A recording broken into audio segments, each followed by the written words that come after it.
in collaboration with the Cyprus Mail. This is the Cyprus News Digest with Rosie Haralambous.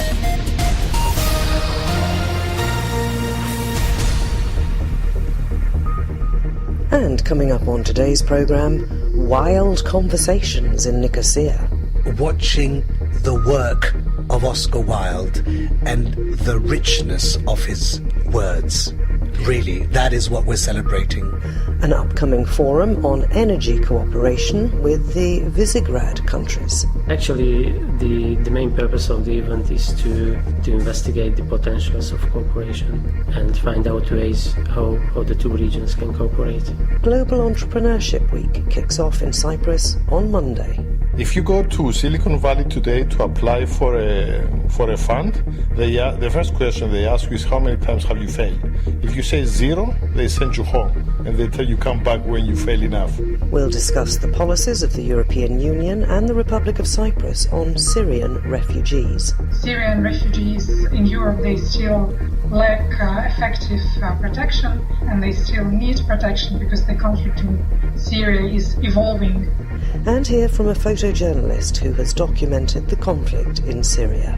If you're working in a situation in an environment like Syria, you have to, whether you want to or not, have contacts with rebel units on the ground, and you have to find a way to sort of them accepting you.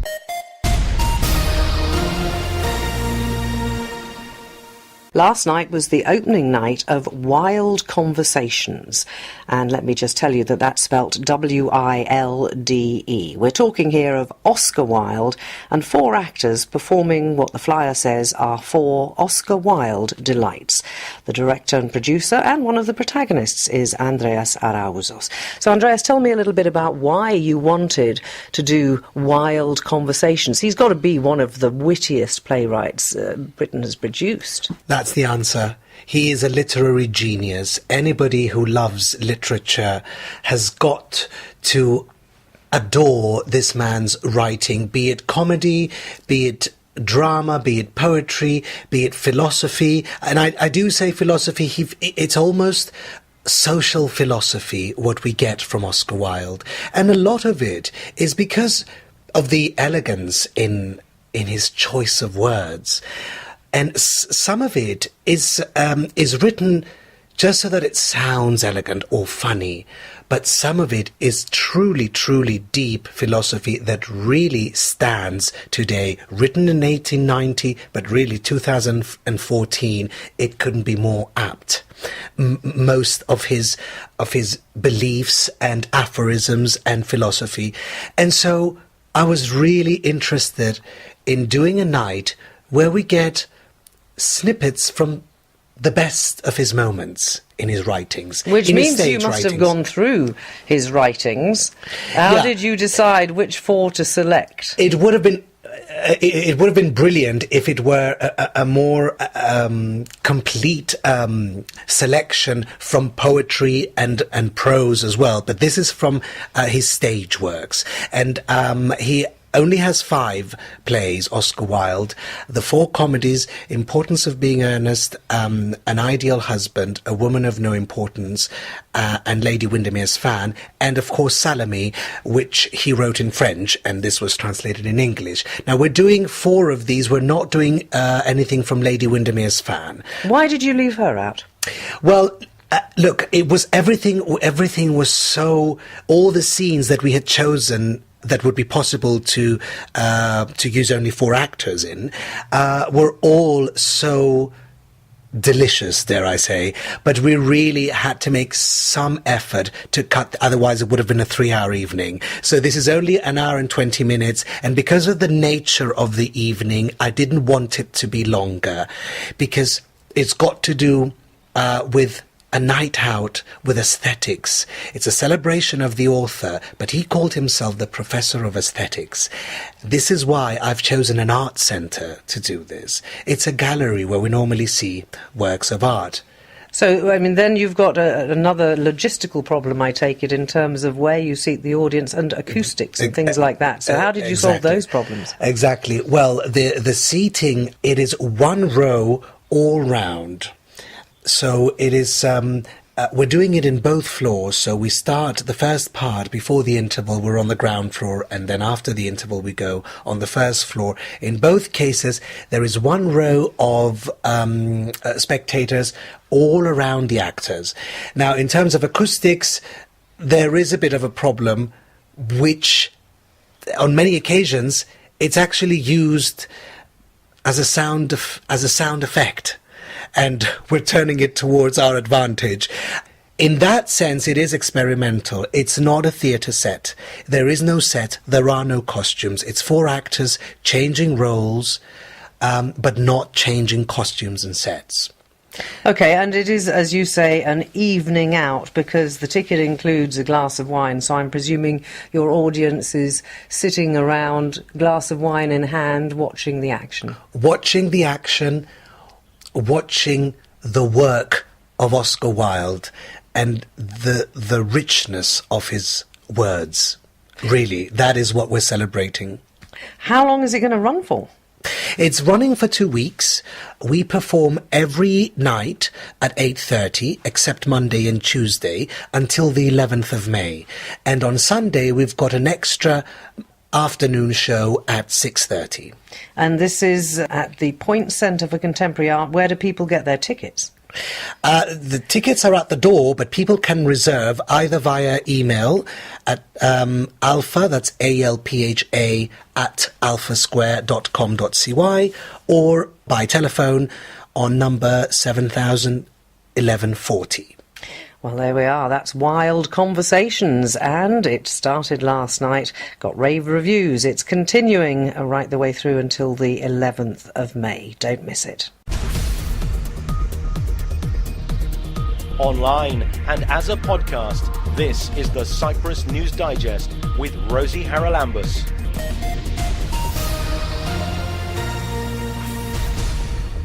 Next Wednesday, there's a forum on the Visegrad group, the Eastern Mediterranean Energy Cooperation. They'll be talking about geopolitics in Central Europe and geopolitical shifts in the Eastern Mediterranean. Well, with me on the programme, it's a great pleasure to welcome the Deputy Head of Mission at the Hungarian Embassy in Nicosia, Robert Tokac. Robert, maybe first for people who aren't familiar, you just give us a little bit of an outline of the Visegrad group and what it does. Actually, the Visegrad cooperation has a long history.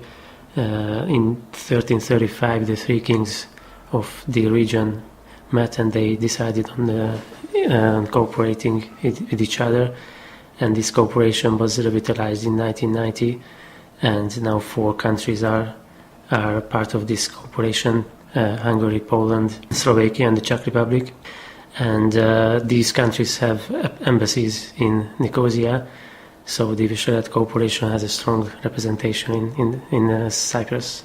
Now, a lot of people would perhaps say, what is the group's interest in this energy idea, the fact that we do now in the Eastern Mediterranean? Because, correct me if I'm wrong, but the group itself is not known for producing energy, but you're very big consumers of energy, aren't you? Yes, that's correct, and this is just the essence of this forum.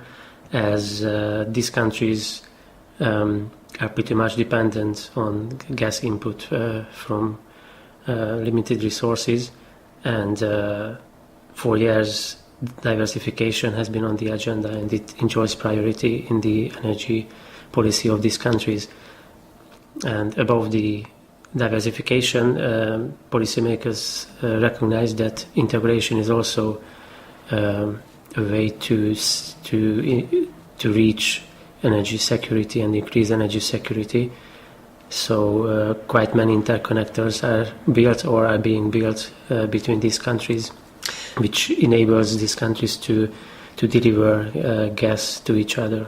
So what's the actual idea behind this forum? Who's going to be coming to speak and about what? We invited the representatives from the ministries of foreign affairs, and energy ambassadors, energy envoys are coming, or chief advisors, those who have insight in policy making and they have influence in policy making. And we invited them to speak on the energy priorities of these countries. And on the other hand, we try to collect decision makers from the Cypriot side. So we invited the Minister of Energy, which is the main stakeholder in this issue, and also the Minister of Foreign Affairs. And some experts are also going to speak at the forum. Because it's a constantly shifting picture, isn't it? Will we get into bed with Israel? What about the Turkish pipeline? What about the European Union's energy priorities? So I presume a lot of that is going to be covered. Are you hoping the public will come and listen to this? Will there be discussion afterwards? Yes, actually, our purpose is to practically to introduce the potentials of cooperation, because as I mentioned, these countries are this is becoming an integrated market with these interconnectors. So it's not only an isolated market with low consumption, but an integrated market which can reach the scale of efficiency when it comes to an export target. So you're going to be having this forum next Wednesday. It's happening, I know, at the University of Cyprus, and I'm sure some people may need help in finding whereabouts in Arlanja the social facilities building is. Do people have to register before they go, or can they just turn up on the day? We strongly advise people to register before coming, because the facilities have limited capacity. So our advice is to contact the university at 22894-333 and register their attendance. Okay, and the timing of the event? The event is going to start at 9 o'clock and finish at around 2 o'clock. So it's a pretty full morning that you've got booked. What are you hoping will come out of it? Actually, the main purpose of the event is to investigate the potentials of cooperation and find out ways how the two regions can cooperate. Because the Visegrad countries are on the consumption side, and the Eastern Mediterranean is going to turn into production side. So all we have to do is to find a way in between. And that was Robert Togac, Deputy Head of Mission at the Hungarian Embassy. A reminder then, it's next Wednesday at the Social Facilities Centre. That's Building 7 at the University of Cyprus in Arlanja. And if you want to find out more, that number, once again, 22894-333. In collaboration with the Cyprus Mail, this is the Cyprus News Digest with Rosie Haralambous. The biggest achievement of Crime Stoppers has been the ability of the public to be able to give information about crime anonymously. There's no way I could have kept prostituting without the drugs. There's no way I could have had my body used like a public toilet, because that's actually what prostitution is. And then the fourth series I started 3 days after I'd won the Oscar, so the whole of the Monarch of the Glen experience was all interplatted with the Gosford Park Oscar experience. I was working with Ronnie James Dio, and David was going to reform Whitesnake in 2003. Cyprus was chosen because Cyprus is a stable, peaceful and secure place. We have to really look closely. What are we doing with children? What are we doing with adolescents? And what are we doing with adults that can help them move into a more literate situation? The ones that I'm proudest of are the ones that were true discoveries, where we found something we didn't know existed.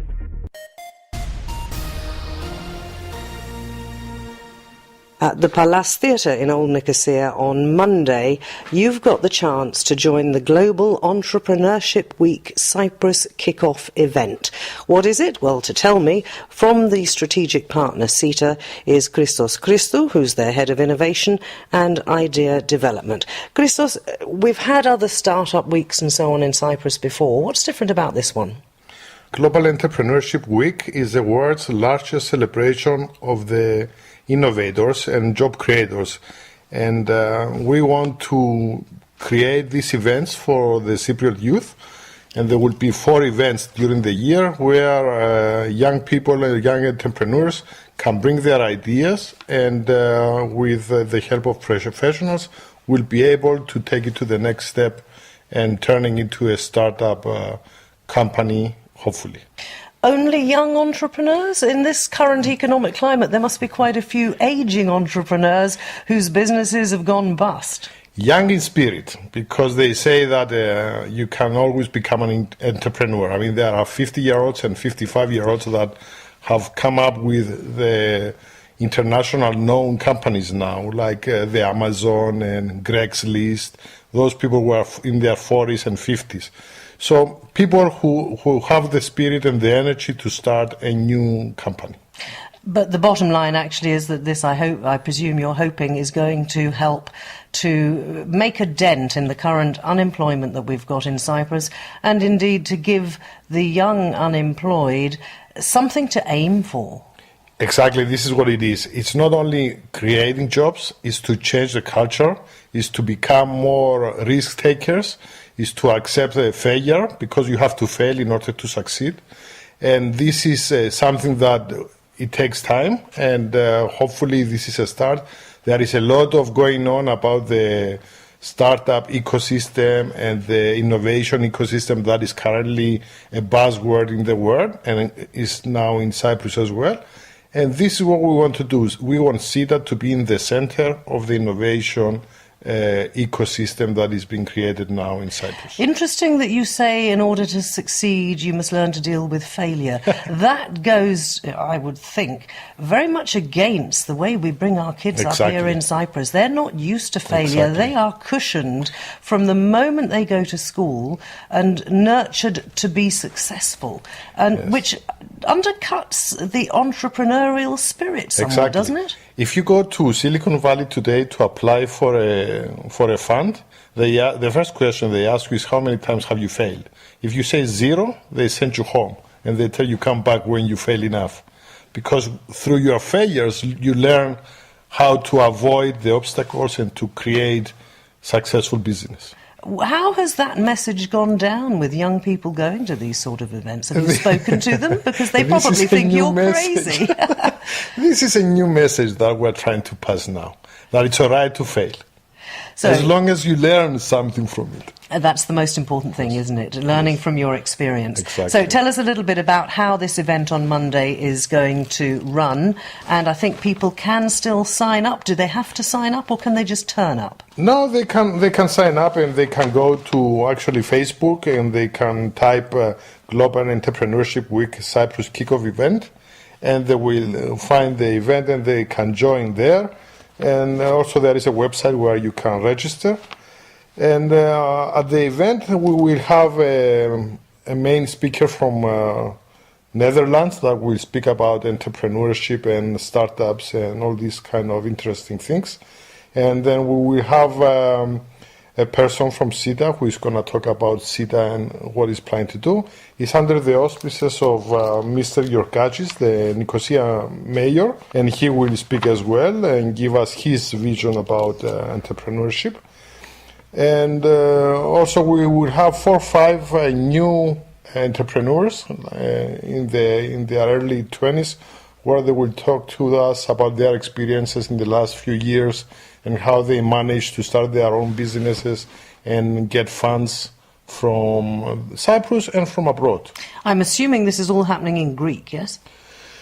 The Dutch person will speak in English, of course. The idea is for everybody to speak in English, but if someone wants to speak in Greek, they are allowed to. Okay, so... And someone will be giving the summary of the So Greek. young Europeans residing in Cyprus can come along as well, and they won't be left out because of the language? No. I don't think so. I know for sure. I mean, the Dutch guy will speak in English. Okay, now this is the first event, the kick-off event, but there are other events, I think, planned a little bit later on in the year. Yes, there is one in June, and then another one in September, and the last one will be in October or November, where a whole week the teams that will be chosen, we will get extensive training in 1 week, and they will be able to set up their own company, learn how to go about finding, raising money, and get legal advices and financial advices from experts. And that will last a week. And there will also be some prizes for the first 3 winners. So you're going to choose 10 startup ideas. Yes. Do people who go on Monday have to already have those ideas in mind? On Monday is the kick-off event. It's where we're going to tell what's coming and how we're going to go about it and how give they can more take information. Part. Yes. So we invite all the entrepreneurs who are into building their own startups to come and learn more about it and then get involved with the project and have them in our 3 next events. You can listen anytime, anywhere to the Cyprus News Digest by subscribing to the podcast.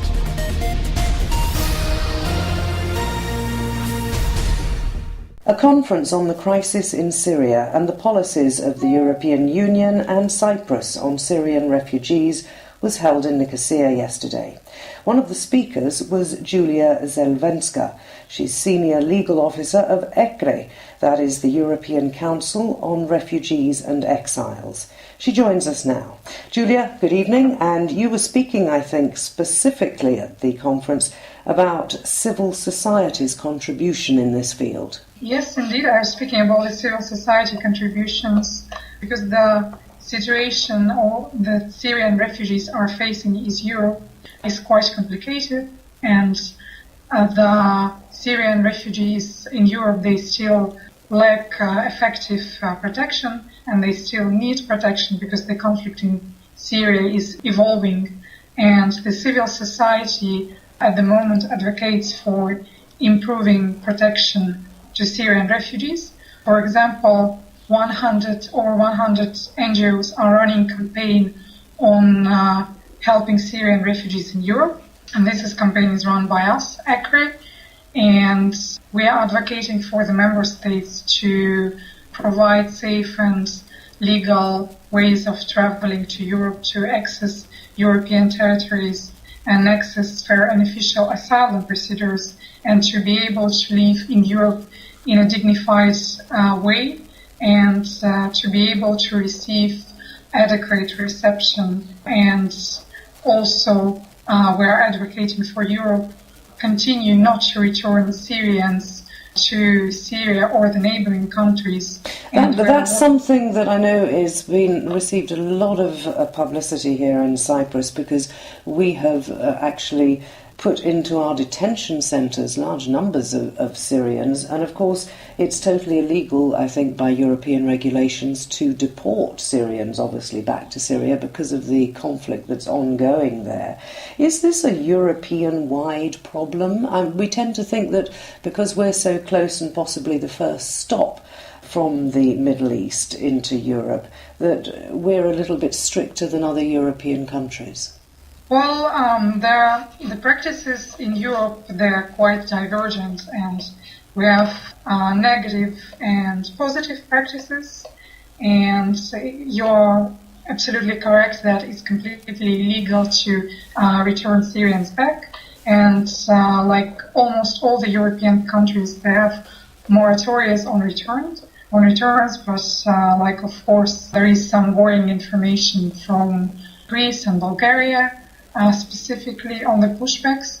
And in terms of detention, both ECRE and UNHCR considers that the majority of Syrians are likely to fulfill the criteria of refugee definitions, 1951 Refugee Convention, and therefore they should be given the refugee status. And those who wouldn't qualify, that they definitely deserve subsidiary protection. So there is no way you are going to legally send the Syrians back. And in terms of detention, like the prolonged detention, it cannot be actually be legal as well. And it cannot be justified by anything, because also many Syrians are arriving traumatized, and they also need some specific protection. They need some psychological assistance. There are many families with children, and of course it's absolutely inappropriate to detain them. What can ECRE or indeed the European Union or the European Commission do when countries are not abiding by the rules?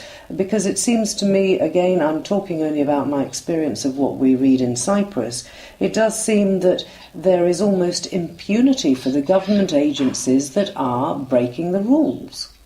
Well, the civil society can certainly highlight the violations and advocate against these violations. Also, the legal practitioners, for example, I'm coordinating the legal network of asylum practitioners across Europe, and we are over 500 people. They are also able to help refugees to litigate and to be able to protect their rights in the member states that are violating their rights. And like many European institutions, they can first of all assist the countries to fulfill their international obligations. And when the countries are repeatedly violating their international obligations, for example, the European Commission could launch the infringement proceedings. But that takes a long time, doesn't it, Julia? And in the meantime, there are vulnerable people fleeing conflict in their country who are being treated, frankly, abominably. Is there no comeback on government agencies, no sanctions that can be applied? Because if you know it's going to take 3 or 4 years to go through the infringement proceedings, then why should they change what they're doing? Well, yes, as you correctly mentioned, these proceedings are very complicated mechanism. But again, like litigation is also quite time-consuming mechanism, but it still can help. And it's useful in a way that in the long term, it can significantly improve conditions for everyone, not only Syrian refugees, because like Syrian refugees are like one of the categories of people, because like they're refugees from other countries that also require protection. And I think the governments, they can also adopt the more generous policies. And like we've seen the examples of Sweden and Germany, for example, when they are providing more generous resettlement and humanitarian mission schemes, where, for example, Sweden is also granting the permanent residence permits to Syria. So I think if the cooperation between the civil society, the government agencies and EU institutions who could assist governmental agencies in fulfilling their duties would improve, that together we can change these negative practices. Well, thank you very much indeed for joining me, Julia. I hope that something positive does come out of that conference held in Nicosia yesterday on policies in the EU and Cyprus, particularly looking at Syrian refugees. Many thanks for joining me. Achilleas Zavallis is a photojournalist who has spent much of his time over the last couple of years in war-torn Syria. I spoke to him about his work and asked him how he'd first got into conflict photography. I was working as a photojournalist in Athens for 7 to 8 years, and I always had my mind into trying and do conflict photography. So at some point when the Syrian conflict started, I started following it, sort of trying to find a way in and out of the country. And I managed to do it finally in June 2012, right about the time when the rebels started pushing to get into Aleppo and Damascus. How did you get into Syria? Illegally, through Turkey.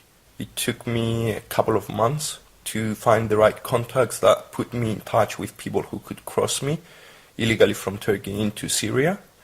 And also to find the contacts with activists and rebel units on the ground in order to have someone who would come and pick me up once I crossed. Very difficult to set up those sort of contacts and then in effect cut yourself off from the rest of the world.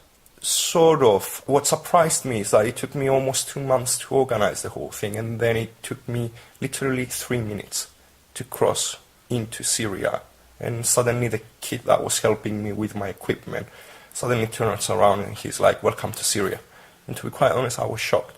I thought it would be much more difficult. What preparation did you do yourself to deal psychologically with what you were about to do? Because the first time you go into a conflict zone, it must be terrifying. To begin with, I said that I'm going to go and check and see if I can do it. I don't think there is any kind of preparation you can do to see, unless you go and see what happens, yeah? So I went there, and after a week and a half, I decided that, okay, I can't do it. I can't learn. The learning curve is very steep in a situation like this.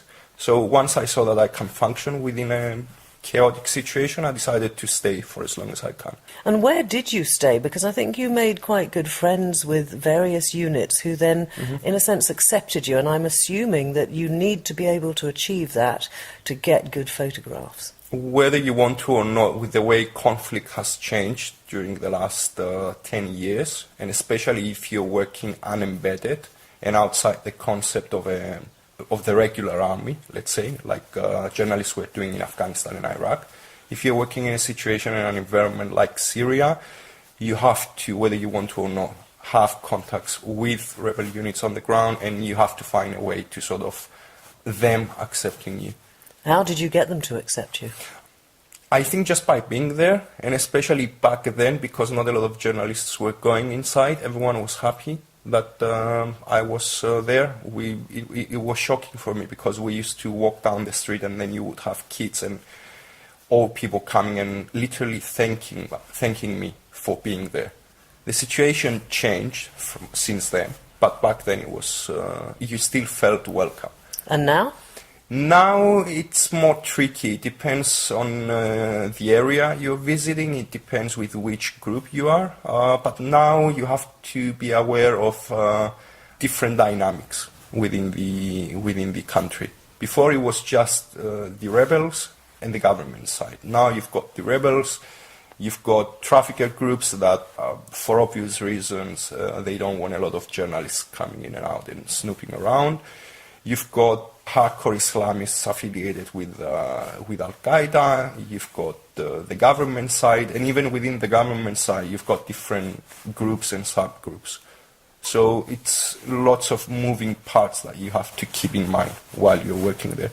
Has your experience in Syria whetted your appetite for doing more of this sort of journalism, possibly in other conflict zones?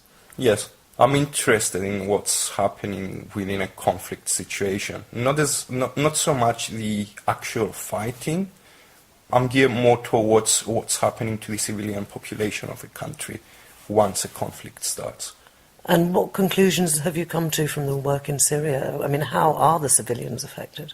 It's basically tore the fabric of the society in a million pieces. And that's the hardest part to sort of fix after the conflict ends. So I'm interested in conflict situations, but I'm equally interested in post-conflict and what happens afterwards. So as and when we all hope there will be some sort of end to the conflict in Syria, would you go back to the areas where you were in the last couple of years and see whether or not you can locate any of the people in your pictures? Definitely. I always keep in touch with the people I work with. I don't believe in parachuting in a situation for a couple of weeks and then going out. And this is one of the things that differentiated me from a lot of the journalists who were going into Syria. Most of the journalists, due to restrictions they have from their agencies and their news organizations, they'll go in for 2, maybe 3 weeks, maximum a month, and then come out. I used to go in and stay for a month and a half, 2 months at a time. What about the reaction of people when you've showed your photographs? I know you've given a lot of talks. Have you been surprised at how they react to the information you're giving them? I was surprised by the misinformation people were getting as far as what's happening in Syria and around Syria. Unfortunately, due to the situation from the beginning, there hasn't been a lot of media coverage. Correct media coverage about the conflict. So a lot of people don't have their facts straight. So one of the reasons I started doing these presentations of my work wasn't so much to show the pictures, it was more to sort of start a dialogue with the people that were coming. And this is what I was telling them, and as soon as I started talking, I would be like, I'm not interested that much in showing you the material, I'm more interested to start a conversation with you. And it went really well, because you see people are curious about what's happening, and they've got tons of questions. And through them, I'm sort of learning as well. It's not just me giving information, it's also me getting information from them and understanding how they perceive the conflict, how they understand the conflict, which in turn helps me do my job in a better way. So now what's next? Now what's next? I'm interested in what's happening in Cyprus. It's a time where a lot of things are happening in Cyprus, and it is a post-conflict situation, even though it's been studied for the past 45 years. I'm looking into going back to Syria and sort of covering the refugee flow in the surrounding countries. I don't know. Lots of things that interest me. If I could, I don't know, sort of break myself into 10 different pieces and send each piece to a different location, it would be perfect.